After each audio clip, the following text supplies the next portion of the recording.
오늘 이제 주일이지만 계속해서 특별 새벽 기도에 이제 하나님께 올려드리는데요. 어제 제가 말씀을 드렸을 때는 하나님의 시선에 대해서 말씀을 전해드렸습니다. 사람의 시선도 이제 있는 것처럼 하나님의 시선도 있는데, 이제 하나님의 시선이 어디에 가장 많이 머무는가? 화려한 성전에 머무는 것이 아니라 이제 하나님을 갈망하는 곳에 하나님의 시선이 머문다. 오늘도 이 자리에 모였을 때도 마찬가지입니다. 하나님께서는 우리의 마음의 중심을 다 보고 계시는데, 우리의 시선이, 우리의 마음의 시선이 어디에 머물고 있는지를 주님 보시고 계시거든요. 그래서 우리는 신앙생활 할 때 나의 시선이 하나님의 시선과 맞춰지는 그러한 은혜가 있으려면 하나님을 갈망하는 삶을 놓쳐버리지 않는 삶 되시기를 바랍니다. 그리고 또한 제가 말씀드렸던 것은, 하나님께서, 하나님의 시선은 드려지는 예배보다는 정말 진실된 예배자에 있다는 것. 우리가 보면 예배에 참 많이 참석을 하잖아요. 참 예배는 많이 참석하는데 주님 그 무수히 많이 들은 예배를 안 받을 수도 있다는 거예요. 우리는 생각하면 예배 자리에 오면 주님이 예배를 받으시겠지. 그건 착각입니다. 주님께서 우리가 예배자가 되어서 영과 진리로 예배하는 그 예배자가 될 때 예배를 받으신다는 것을 기억하시고, 저도 마찬가지지만 말씀을 전하는 이 자리에 있지만 저도 이 예배를 준비하기 위해서 하나님을 갈망하고 이 드려지는 예배자가 되기 위해서 이 자리에 온 거거든요. 여러분의 삶을 살아갈 때도 내가 예배를 받는 게 아니고 나를 위한 예배가 아니라 주님을 위한 예배라는 것을 항상 잊어버리지 마시고 살아가시기를 주님의 이름으로 축복합니다. 오늘 이제 하나님의 승리에 대한 제목을 가지고 말씀을 전하는데요. 세상 사람들은 자기 열심과 자기 노력으로 자기가 원하는 것을 성취하려고 합니다.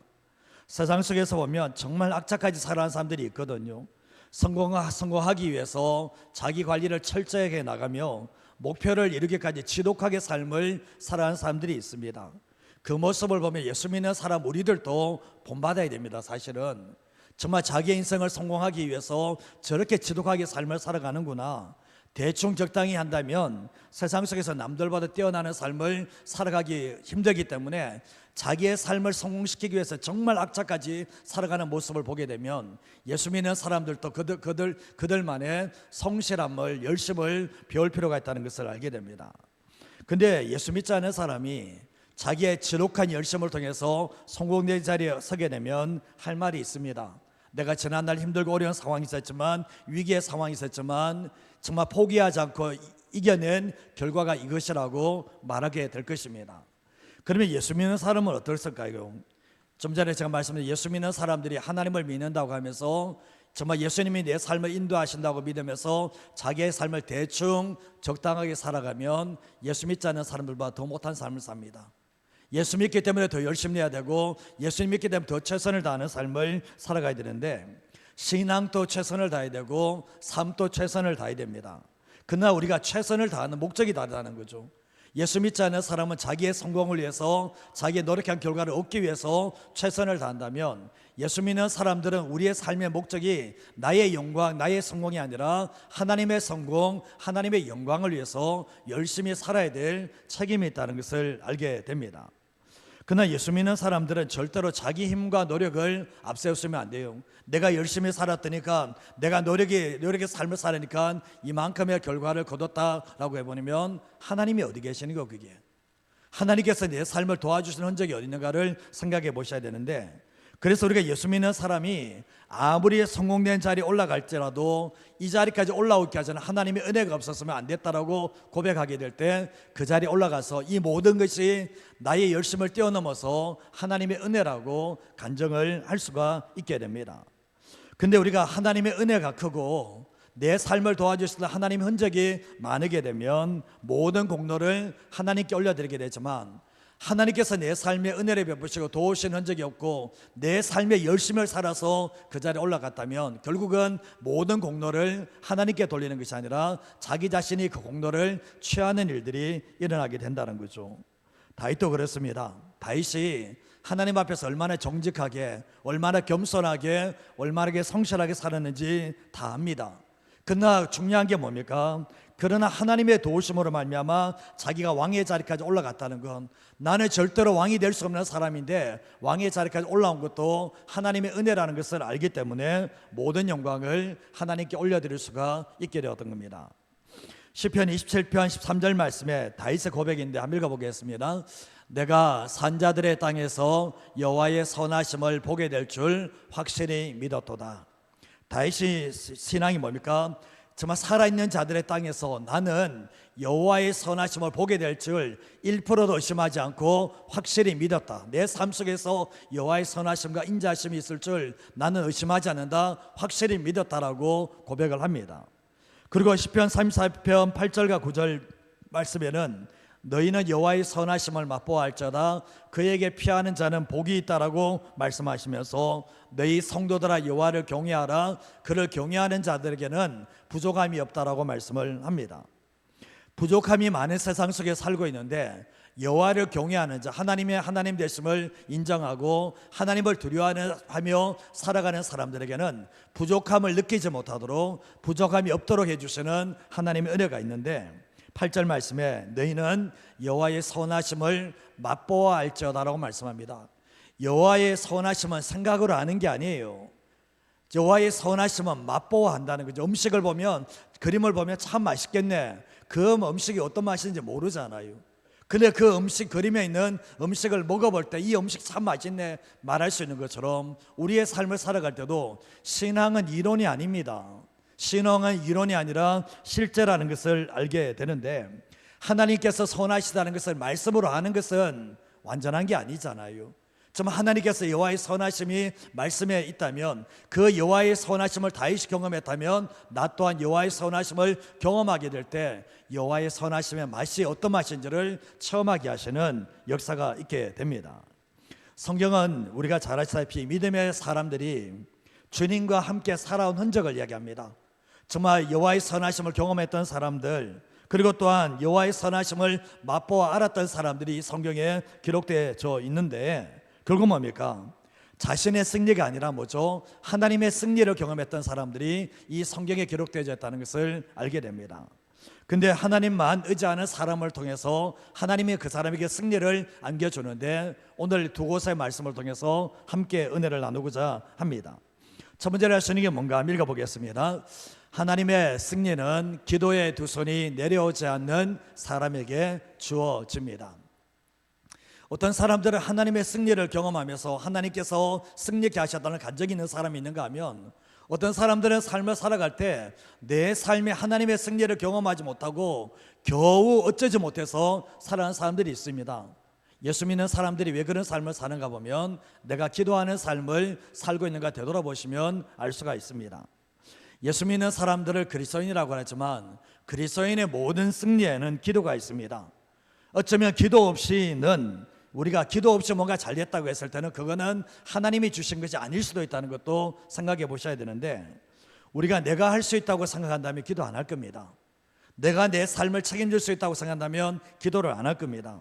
그러나 예수 믿는 사람이 내가 할 수 없고 나의 한계를 많이 깨닫는 사람들은 기도의 두 손을 모으게 되는데, 인생길을 걸어갈 때 나는 할 수 없고 나는 한계가 너무나 많고 내가 너무나 부족하다는 것을 인식하면 인식할수록 예수 믿는 사람들은 기도하는 삶을 살게 됩니다. 근데 우리가 잘 아시다시피 기도는 눈에 보이지 않는 하나님의 선한 손의 능력을 경험하게 만들어주거든요.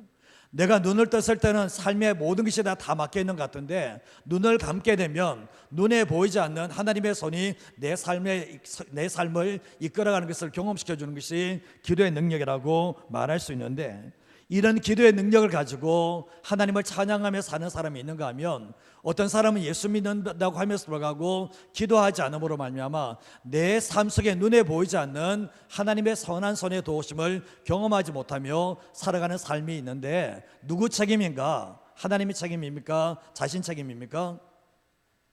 말씀을 똑바로 하셔야 됩니다. 누구 책임입니까? 자신 책임이에요. 하나님은 도와주시겠다고 말했는데, 너가 내게 무릎 꿇으면 도와주시겠다고 말했는데 기도하지 않고 내 삶에 도와주지 않는, 도움을 받지 못하는 것은 절대로 하나님의 책임이 아니라 본인의 책임이라는 것을 알게 됩니다. 그래서 예수 믿는 사람들은 기도를 통해서 하나님이 내 삶을 응답하신다, 기도를 통해서 내 삶을 인도하신다는 확신을 가지고 기도를 하셔야 되는데, 기도가 만능이라고 하기는 힘들지만 기도는 절대 패배하지 않습니다. 기도 만능이라고 말하기는 힘들지만 기도는 절대 피하지 않는다는 것을 알게 되는데, 광야길에서 일어난 사건입니다. 오늘 본문의 말씀은 출애굽기 17장 8절과 9절 말씀을 한번 읽어보겠습니다. 그때 아말렉이 와서 이스라엘과 르비딤에서 싸우니라. 모세가 여호수아에게 이르되 우리를 위하여 사람들을 택하여 나가서 아말렉과 싸우라. 내일 내가 하나님의 지팡이를 손에 잡고 산 꼭대기에 서리라. 아말렉이 광야길 걸어가는 이스라엘 백성들을 쳐들어왔습니다. 다 죽여버리려고 쳐들어오게 되었는데 정말 르비딤에서 이제 싸우게 됩니다. 근데 모세가 여호수아에게 하는 말이 뭡니까? 사람들 택해라. 전쟁에 나갈 수 있는 사람을 선택해서 아말렉과 가서 싸워라고 얘기를 합니다. 그러고 난 뒤에 자기는 내일 나는 하나님의 지팡이를 손에 잡고 나는 산 꼭대기로 올라갈 테니까 너는 산 밑에서 전쟁을 치르라고 분명히 말을 하게 됩니다. 전투는 여호수아에게 맡겨놓고 기도는 내가 하겠다는 거예요. 전투는 여호수아에게 맡겨두고 나는 산 꼭대기에 올라가서 기도를 하겠다라고 얘기하는데, 모세의 나이가 적지 않습니다. 그러나 이 모세는 정말 여호수아가 치열하게 전쟁할 것을 믿고 나는 치열하게 산 위에서 기도하겠다라고 말을 해주게 됩니다. 10절에서 12절 말씀에 보면 여호수아가 모세의 말대로 행하여서 아말렉과 싸우게 되는데, 모세는 아론과 훌을 데리고 산꼭대기에 올라갑니다. 근데 올라가서 모세가 손을 들면 이스라엘이 이기고 손을 내리면 아말렉이 이기는 일들이 있게 되었습니다. 모세와 아론과 훌은 산 위에 있었기 때문에, 여기는 밑에는 산 밑에 있는데 이게 광경을 봤는지 안 봤는지 모르지만 손을 들면 이스라엘이 이기고 손이 내려지면 전쟁해지는 일들이 있게 되었습니다. 그래서 결국 뭡니까? 뒤에 말씀에 12절 말씀, 모세의 팔이 피곤하니까 그들이 돌을 가져다가 모세 아래 놓고 그가 그 위에 앉게 하고 아론과 훌이 한쪽은 이쪽에, 한 사람은 이쪽에서 한 사람은 저쪽에서 모세의 손을 붙들어 올렸는데 그 손이 해가 지도록 내려오지 않았으니까 지지 않고 계속해서 이겨는 일들이 있게 되었습니다. 근데 결국은 뭡니까? 결국은 이것이 무엇을 얘기하는 겁니까?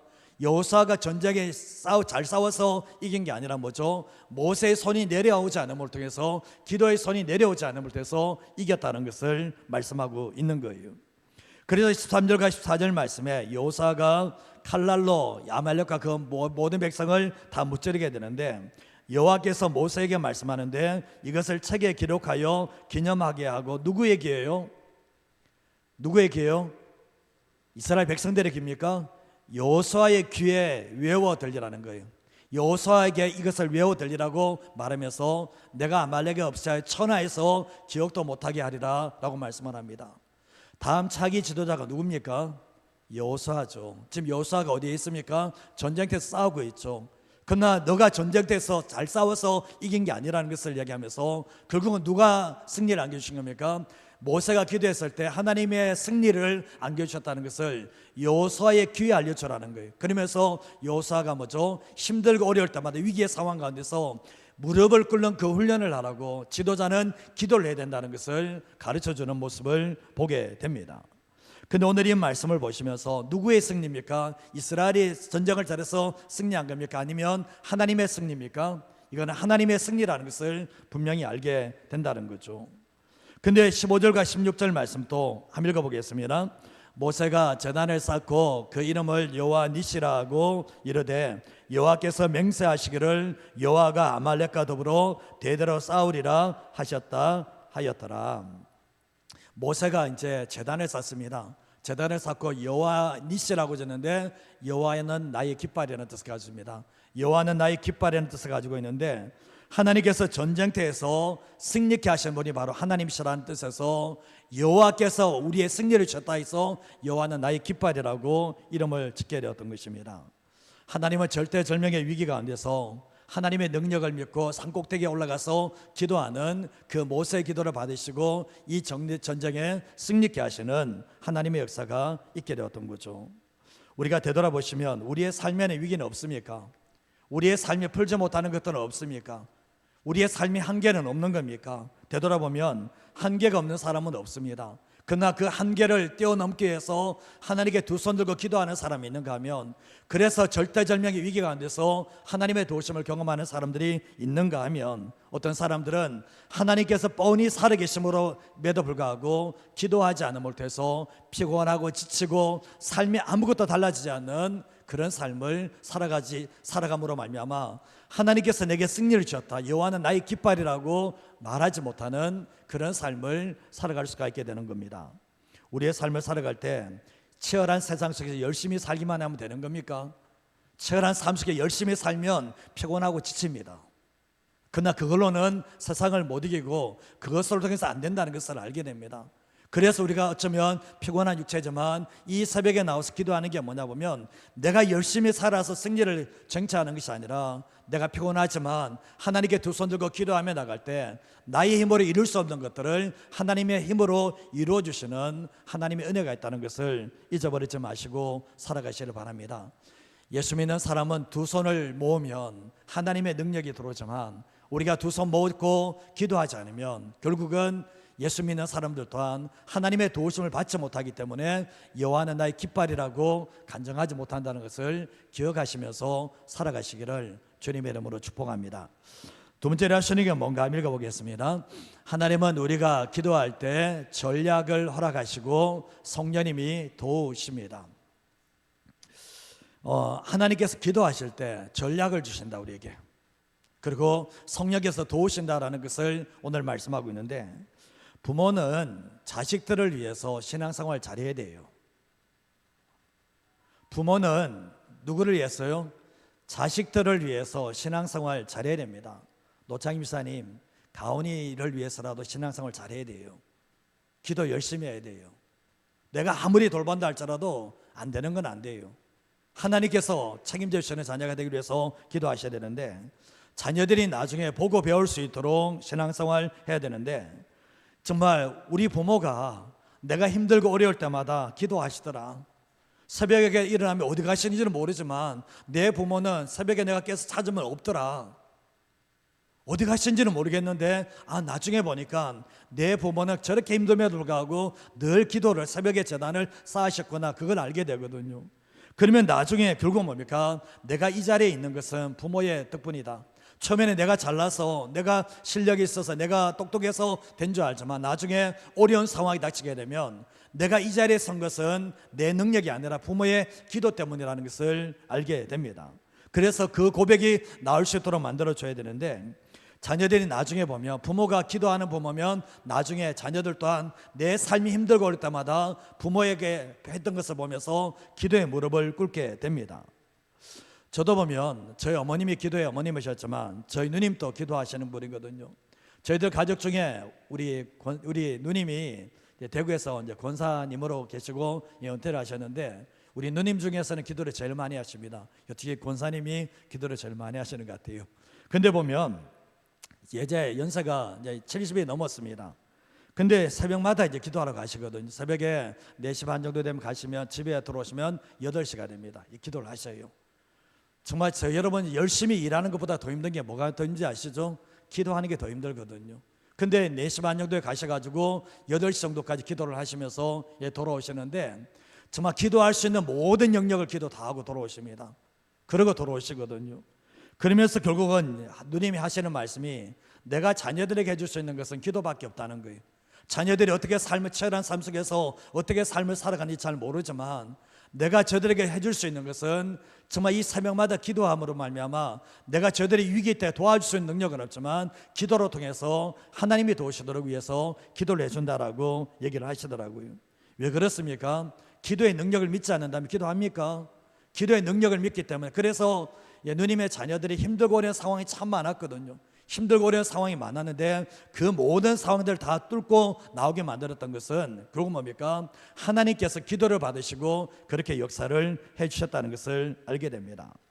부모는 내가 자녀들을 도와주는 것을 자꾸 하다 보면 하나님이 도와주셔야 되는데 내가 자꾸 자녀들을 도와다 버리면 하나님께서 하시는 말씀은, 그러면 네 자녀 네가 책임져라.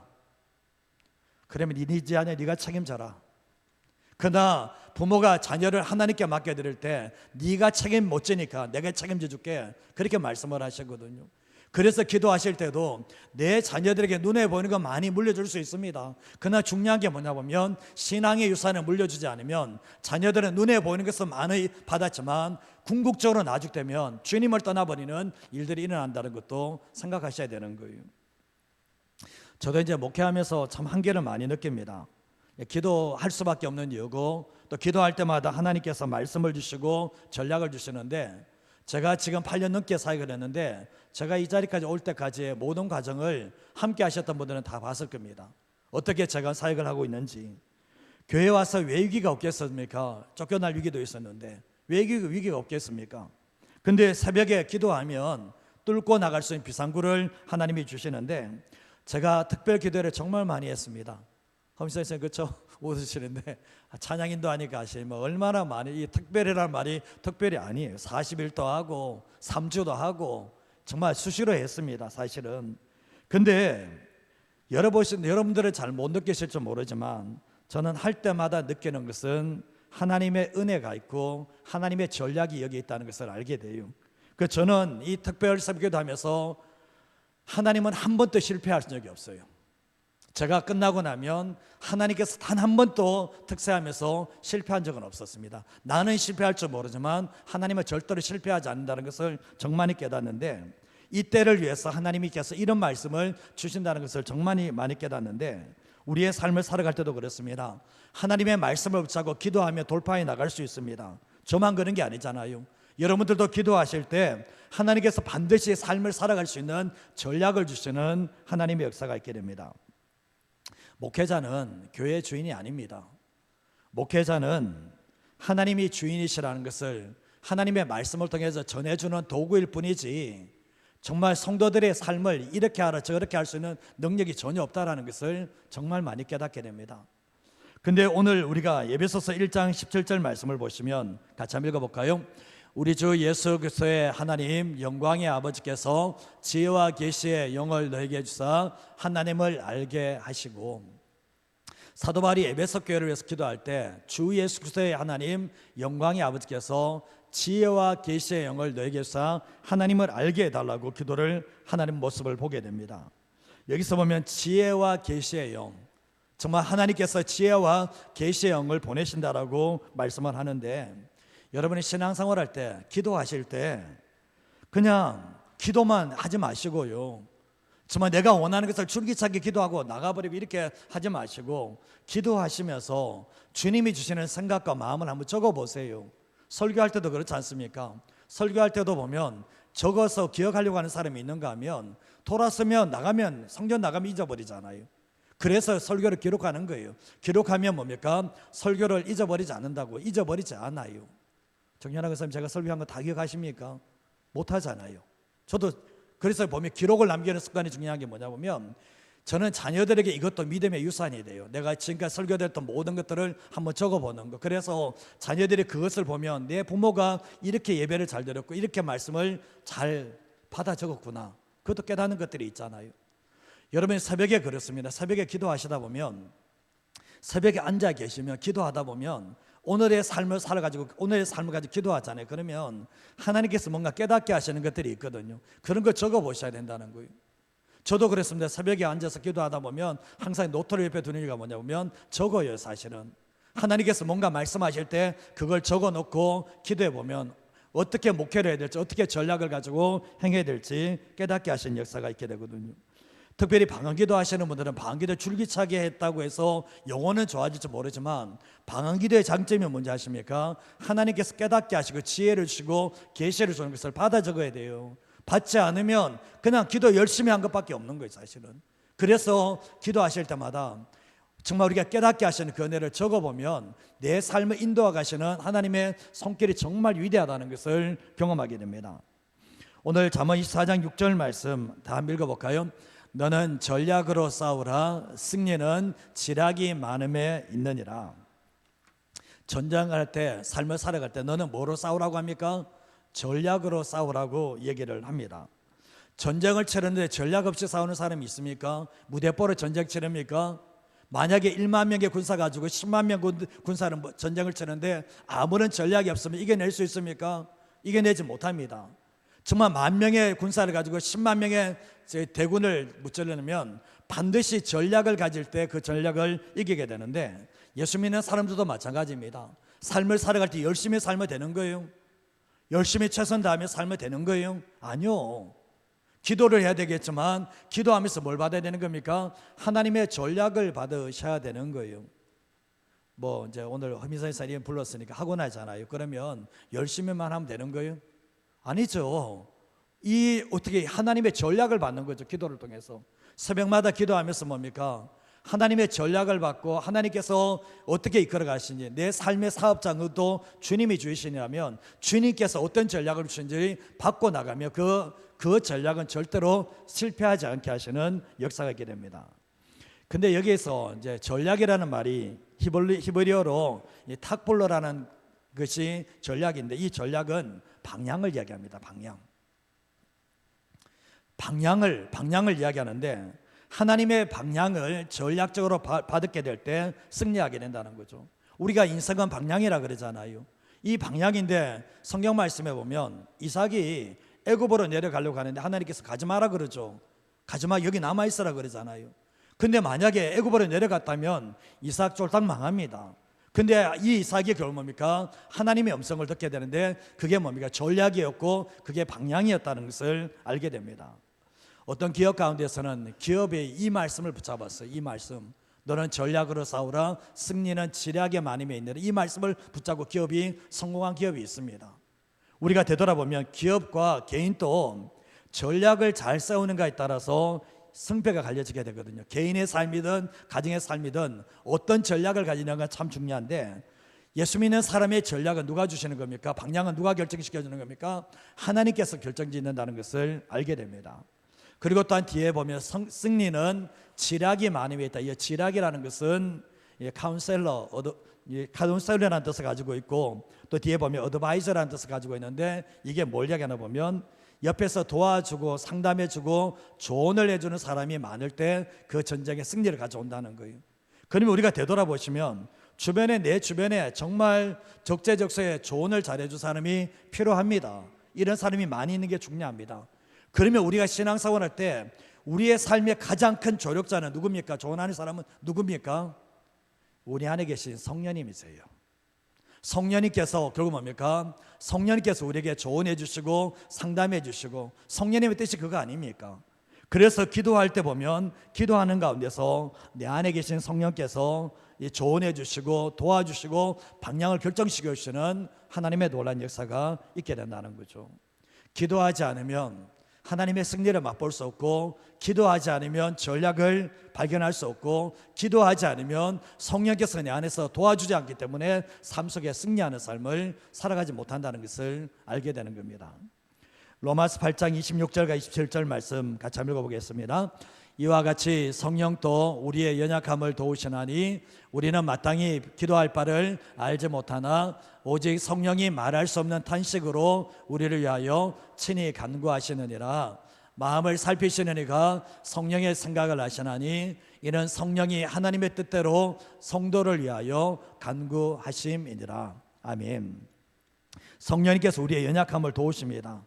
마땅히 기도할 바를 알지 못하지만 성령께서 우리 안에서 말할 수 없는 탄식으로 우리를 위해서 대신해서 기도를 해주십니다. 기도할 때입니다. 기도할 때 도와주시는 거예요.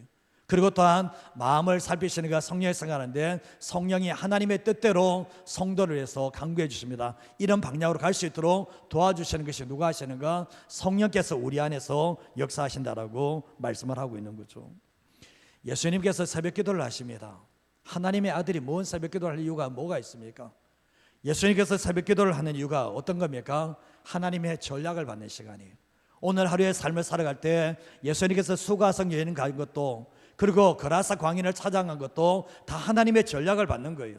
오늘 하루의 삶을 살아갈 때 내가 내 발걸음이라도 내 마음대로 가는 게 아니라 정말 하나님께 물으면서 오늘 내가 어디서 무엇을 해야 될지 전략을 받게 될 때, 예수님께서는 수만 명이 있는 군중 집회를 할 수 있지만 한 영혼을 위해서 가는데, 이 한 영혼을 위해서 가는 이유가 뭡니까? 이게 하나님의 전략이었던 거죠.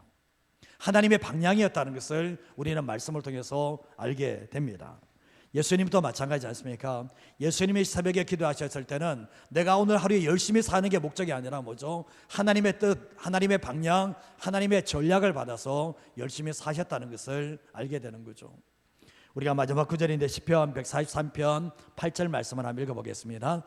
아침에 나로 하여금 주의 인자한 말씀을 듣게 하소서. 내가 주를 의뢰함이니이다. 내가 다닐 길을 알게 하소서. 내가 내 영혼을 주께 드림이니이다. 이 아침이라는 단어는 새벽이라는 단어예요. 새벽에 나로 하여금 주의 인자한 말씀을 듣게 하소서. 왜 다윗이 새벽에 일어나서 왕의 자리에서 그렇게 힘든데 왜 새벽에 일어나서 기도를 하죠? 왜 주님 앞에 무릎을 꿇죠? 새벽에 주의 인자한 말씀을 듣게 해달라는 거예요. 오늘 내가 삶을 살아갈 전략, 그 방향을 알게 해달라는 거죠. 그러면서 주님을 의뢰하는데 내가 다닐 길을 알게 하소서. 내가 내 영혼을 주께 드립니다. 내가 오늘 하루 삶을 살아갈 때 내 마음대로 내가 가고 싶은 대로 가는 게 아니라 뭐죠? 주님께서 가야 해야 될 그 방향을 정해달라고 기도하는 모습을 보게 됩니다. 왜 새벽에 성도들이 기도하는지 아십니까? 새벽에 기도하지 않으면 아시다시피 자기 마음대로 살아. 자기 마음대로 가고 싶은 대로 가. 그러나 뭡니까? 새벽에 하실 때도 오늘 내가 만날 사람이 위해서 내가 해야 될 사역에 대해서 하나하나 말씀하며 나갈 때 주님께서 뭡니까? 전략을 주시고 방향을 주시고 가게 하시는 하나님의 역사가 있다는 것을 알게 됩니다.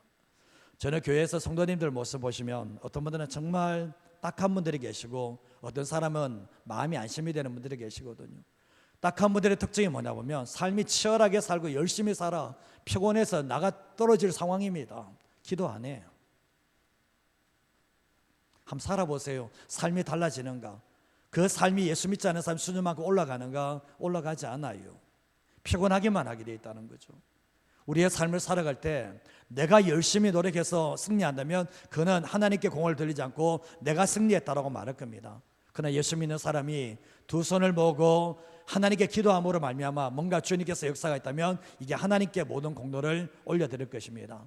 그리고 또한 기도하실 때에 내 머리로서는 나올 수 있는 지혜가 한계가 있어요. 사실은 내 머리로서는 인간적이고 세상적으로 전략을 짜고 방향을 정해서 살 수밖에 없거든요. 기도하는 이유가 뭡니까? 저도 그렇습니다. 요즘은 이제 신방 개별적인 대신방 하지 않지만 내년에는 다시 후반기는 다시 해볼까 생각하는데 저 새벽에 여러분 생각하실 때 모르지만 새벽에 신방을 요청하시는 분이 있으면요 그분을 위해서만 기도를 해요. 새벽에. 그리고 그분에게만 주시는 말씀을 받기 위해서 기도하거든요. 제가 지금까지 설교했던 내용이 얼마나 많겠습니까? 그 설교 가지고 가면 됩니다. 사실은. 근데 그 새벽에 이 가정에 주시는 하나님의 말씀 한 말씀이라고 달라고 기도합니다. 그래서 좀 혼자 방언 기도하기도 하고 혼자 입원해 기도하기도 하고 그러면서 마지막 올 때까지 하는데 어떤 데는 안 와요.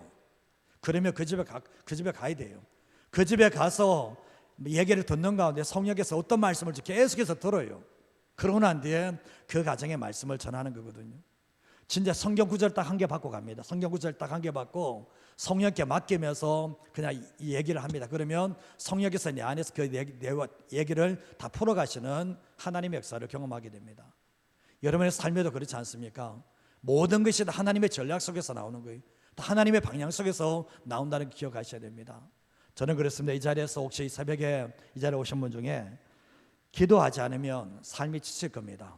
기도하지 않으면 삶이 더 나아지는 건 없을 겁니다. 제가 장담합니다. 기도하지 않으면 내 삶에 하나님의 선하심 경험 못합니다. 사실은. 그리고 하나님의 선하심이 왔다 할지라도 이거 하나님이 주셨다라고 믿지 않습니다. 삶을 살아갈 때 지치십니까? 그는 내가 하나님께 기도하지 않기 때문에 지치는 거예요.